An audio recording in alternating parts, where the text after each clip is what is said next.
What is going on, everybody? Welcome back to your Lake Fork Guide. It's the Guides Network today. Hey, it's that time of year. Some of them fish, they getting a little overheated. They got to get out there in that cooler water. They're going to go a little deep. Hey, we're going to talk to you today and do a little instructional segment about how to catch some deep fish. Big time Lake Fork hammer holes coming at you today, so you guys stay tuned.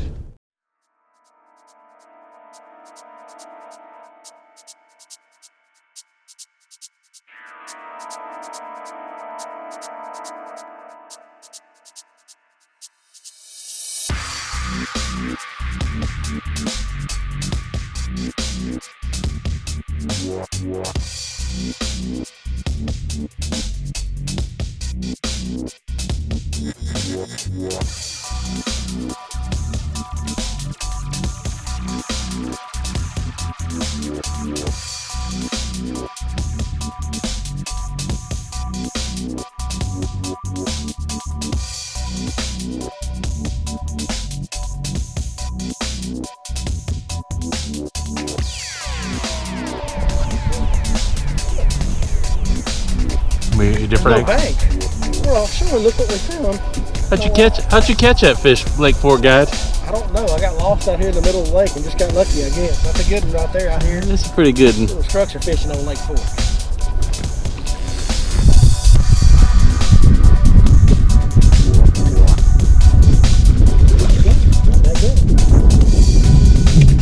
What baits do I use for offshore fishing? I'm not going to get too in depth on all the baits because, you know, that would be, we'd need a video for each separate one. But I'll give you kind of my basics that I go with. Carolina rig's probably my day in, day out #1 bait that I throw. I like to run about a 2.5 to 3 foot leader. That's a baby brush hog. Big crankbait, 10XD. This is a 6-inch lures, Cloud9 C25. All the 20+ foot diving crankbaits. Chartreuse blue is almost the only color I ever throw on my big deep diving crankbaits. Sometimes I'll throw like a sexy shad color. This is one of my personal favorites. Probably part of it is it started at Lake Fork. This bait, this technique was invented here at Lake Fork, so that makes me feel, you know, nostalgic about it. Plus the guy that invented this daggum thing, I'm very good friends with, Mr. Joe Spates. You guys have been watching for a long time, may have seen me interview him a couple times. He invented the flutter spoon, but that's a big old flutter spoon right there, and that's the Big Joe flutter spoon. That's the original. Lastly, it may be my favorite overall. I don't know. It's hard to toss up between the flutter spoon and this. This is definitely the one I catch the majority of my bigger fish on, even over the crankbait. And that is, well, it's supposed to be a football jig, but this year I'm doing something new. That's a 6 Cents Lures Divine Hybrid Jig is the bait that I'm throwing, and it was brand new out of the package, and now it has teeth marks all over it. That's pretty cool. Anyway, it's kind of, you can see that head on it. It's got a little bit of a beveled or V bottom, and that allows it to do that, you know, that rock. When you drag it, it rocks like a football jig does, but the triangular shape doesn't get hung up in wood nearly. I will hang up a football jig on this lake with all this wood we got. But this one, the head goes through that wood a lot better than a football head jig. So I was glad to be able to get a couple key bites on that today. It's the first time I fished it. You know, first time I've thrown one of these hybrid jigs out here, you know, on offshore structure was today. And I was really pleased with it. Got a couple of really good fish in the boat with it, and both of them ate it really good. Hooked both of them right in the top of the head like they're supposed to. So I've got me a new favorite offshore jig, 3/4 ounce hybrid jig from 6 Cents Lures. What I'm going to focus on now, I'm going to get behind that graph and I'm going to show you guys what I'm looking for on the map. And here in a minute, you're going to see some stuff that I shot earlier when I was actually fishing, where I show you guys some fish and how they were set up on this structure that I was looking at and what they looked like on my graph before I was able to catch a couple of them. So, but right now, let's break down that map a little bit. What we're targeting here is very, very long, slow tapering main lake points. And I would like, if at all possible, at the end of that point, I want it to have a very significant steep drop into a big main channel type of structure. But we're looking for points that run way out into the middle of the lake. That's what we're looking for. And then on top of that, we want a flat spot, whatever depth the fish are wanting to use, which right now is really 20 to 25 is kind of the depth they're wanting to use. 20 20 to 25 foot deep. I wanted to have a flat spot in that 20 to 25 foot, and I've got a point pulled up right here, and I'm gonna go ahead and try and show you guys. So hopefully you can see. Okay, so here's the main outline of the point right here that runs way out into the lake. The bank's way over here off the screen. You can't even see the bank. But if you look from right here, that's 22 foot, and then 23 foot's not till way out here. See how that's got a long flat spot? That's a huge flat spot on top of that point. And then right out here where all my waypoints are, right on the edge, right where it drops off into deeper water. That's where you see all my little fish waypoints. As I zoom in here a little bit, you can see how many waypoints. I've got a bunch. Those are me marking little pods, little groups of fish. Is what all those waypoints are, and they're sitting right on the end of that point, which is prime time setup. That's in the go zone there. You sit out here outside them, throw up on the point, and drag back to them, and you will catch them. Anyway, so there's one example of one of those main lake points that extends way out there. Let me see if I can find you guys another one real quick. So right here, everybody kind of knows what this is. That's the water pump right there. If you've been on Lake Fork, you've seen a big water pump house. That's it right there. Well, there's an underwater point. There's actually 2 of them, 3 of them, 4 of them. There's several that come out. You can see the little ridges making little circles right here. Well, the one that extends the furthest out, as you can see, is the one that I've been marking fish on here lately. And as we zoom in and allow the map to catch up, you'll see again from 22 to 23 extended, very extended flat spot, and those fish are sitting right on the end of that point, right where it drops into deep water. And on days when we do have wind, that's where the fish are sitting. The wind's, pushing up against that flat spot on that point, pushing up against that ledge, and that's right where those fish like to sit so they can ambush stuff as it comes crashing into that point. And you can see we're on either side of the tip of that point, we're marking fish. But that's right where you want them, and that's how these fish are setting up right now. That's why everybody's having so much success fishing offshore, because they are set up in the perfect way on the ends of these long main lake points. It makes them easy to target, and they're sitting there ready to ambush something, ready to eat. So that's what you want to look for. Long extended main lake point.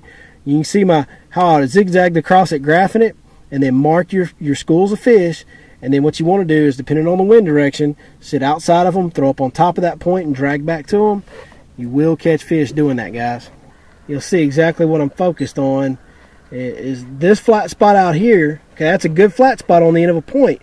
But if you look at the numbers, 45, 41, 36, 37, that spot's too deep for what's going on right now. Remember, I said you got to find the zone they're in. You got to find the flat spots in those depth zones that they're in.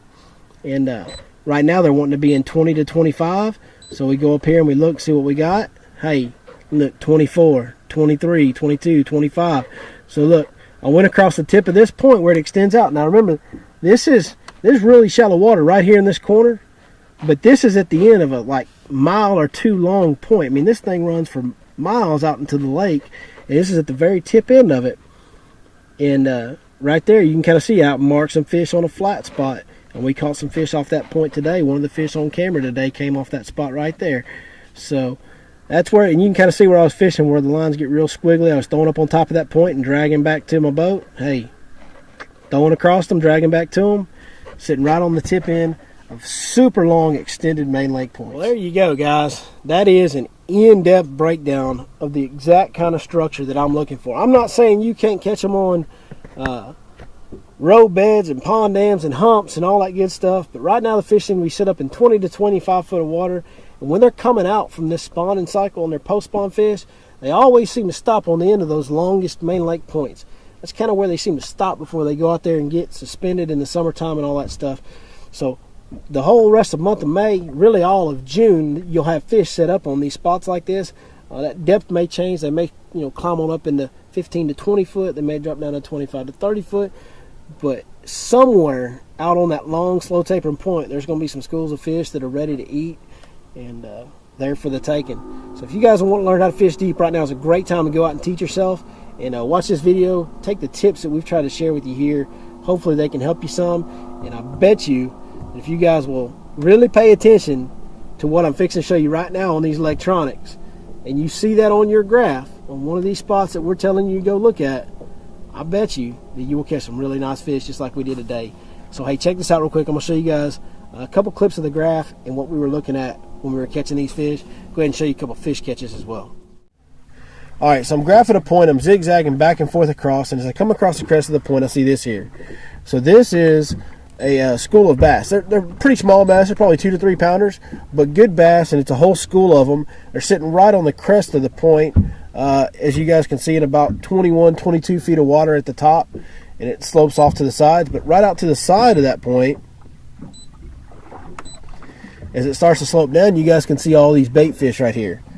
Hopefully that shows up real good on the down scan, and there they are right there. Those are probably either gizzard shad or barfish, but that's just a good example of the difference in what the different species will look like. That's a perfect example of those bass being set up prime time to attack that bait. They're sitting on the crest of the point. As soon as some of those bait fish, maybe the wind blows them a little bit or whatever, as soon as they slip up and come on top of that point, they're going to get eaten, and we're fixing to throw something down there, see if they'll eat whatever we're offering.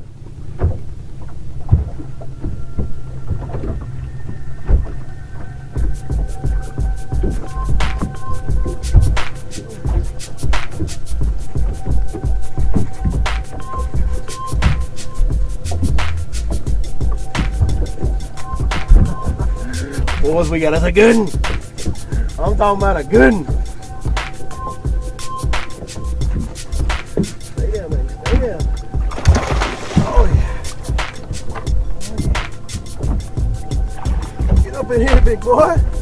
Hey, that is why you graph offshore structure right there. That's it. That is absolutely it. That is so cool when you can look at them and you go down there, you feel a couple bites, and then bam, look at that. Boy, I'll tell you what, I'm excited now. Day to this big fat mama. She probably just had a bunch of babies a month or two ago. So happy Mom's Day to all you moms out there. Happy Mom's Day to you, sweet girl, and let's let her go.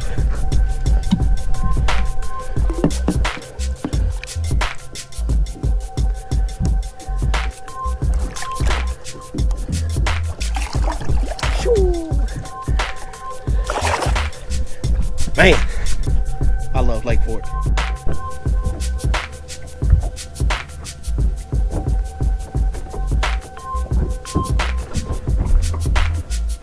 Oh, we got a big one football jig, I believe. Oh yeah, another big one, boys.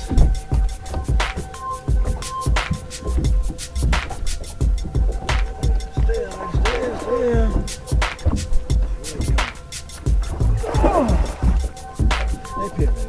Come on up in here.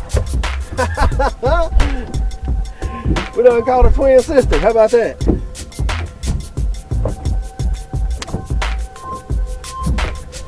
That's it's actually a hybrid jig. That's that 6 Sense Divine hybrid jig right there. Look at that. That is why.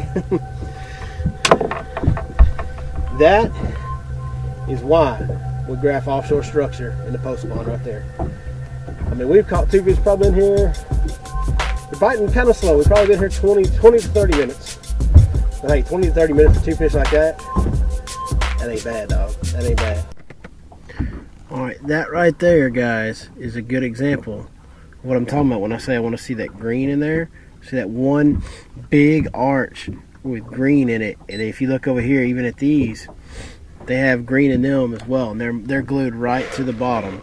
So I'm going to mark waypoints, okay, even though that's really close together. I'm going to mark fish waypoints on both of those. That way I've kind of got my parameters out of where I'm going to fish. But those, again, are set up. As you can see, it's starting to fall. Falls over here, and it falls over there. They're set up right on the crest of the point, which is exactly what we want to see. That means that those fish are there waiting for something to mess up and come across that point, and hopefully we can catch a couple more just like the ones we just caught, because those fish there's not very many of them there. There's not as many fish as were on the last one, but it looks like we got a couple of big ones in here, and they are set up in what I like to call the attack position. They're ready to go.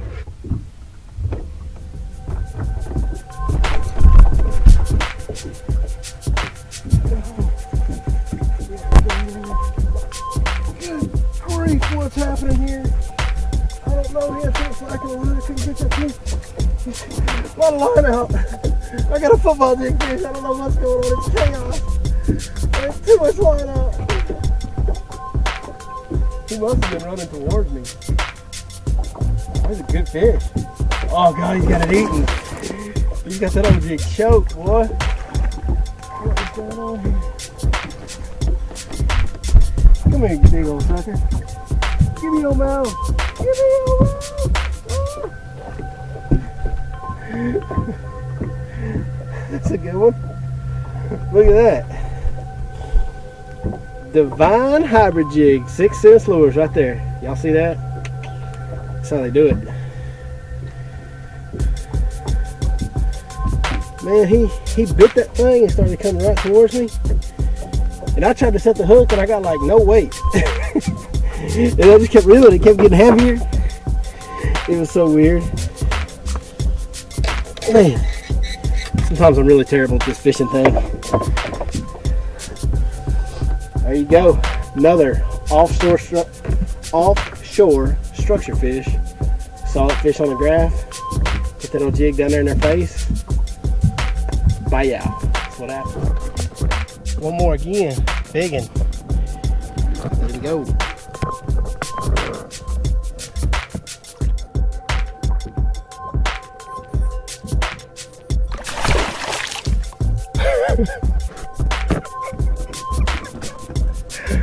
I guess I kind of deserved that for doing what I did to him, didn't I? Man, it's an awesome game, boys. It's an awesome game. That's pretty fun. That's pretty fun. In case you couldn't tell, that's pretty fun.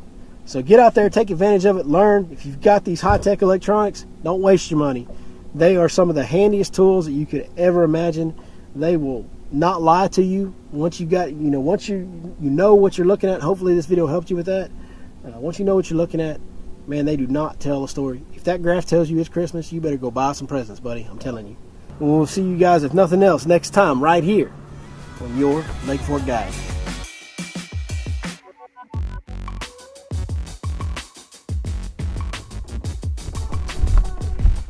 Sometimes I'm really terrible at this fishing thing.